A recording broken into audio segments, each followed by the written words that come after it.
I don't think because people part ways in business that they should be considered enemies. I think that's just some hype and bullshit that the press sold. So, anytime I ran into Jay, that was what it was going to be.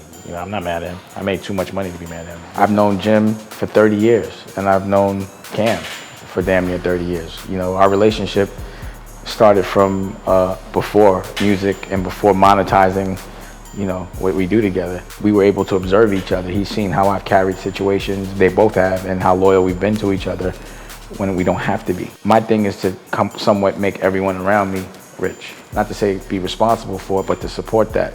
Just because I'm always secure, my friends that I love are all right. So if I don't have something, I could take a little from each of them and be okay. And we used to live by that code called the circle of success. I think a lot of people would be surprised at the conversations that we would have. It was about karma and evolution of your soul and, the karmic repercussions of not loving.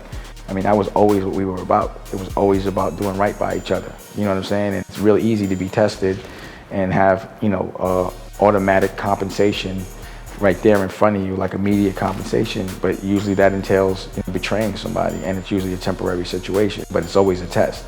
Every person that's active in Harlem thinks that one day that maybe they're not down, they're not up now, they will be up. At some point, they will flip and they will go pawn their jewelry and they will flip. And at some time, they'll be back where they need to be. So you still have that independence and that chip on your shoulder like a boss. The one thing I've learned not to fear at all is press. I see that bad press or whatever's written about me does not affect my day at all, or my businesses, as long as I'm the one cutting the checks. And they don't have to talk about the good things. And if it's entertaining to talk about the bad things, then entertain. Just as long as my picture looks good. I don't give a fuck.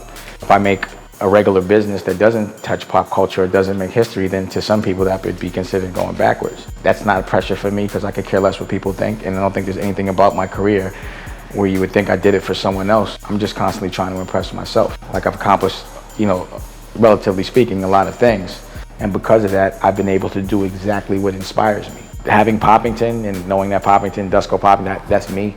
And having a place to showcase art, to showcase everything I'm making, and to have a flagship scenario, and it's in a destination part of town, it makes me really happy. My dream is to be completely independent, be able to direct, be able to design and make clothes as I want, and to be able to cook for my children and cook well. I'm the kind of person that considers himself a wild animal because I eat the food I kill. That's how I eat. No one's giving me nothing. I'm not eating that day unless I kill that. So when I'm around other people that I consider tame because they have the security of a job and they have a leash, I'm looking at them like they're tame. I'm a wild animal and you're not. Who's gonna be the cooler person in the room?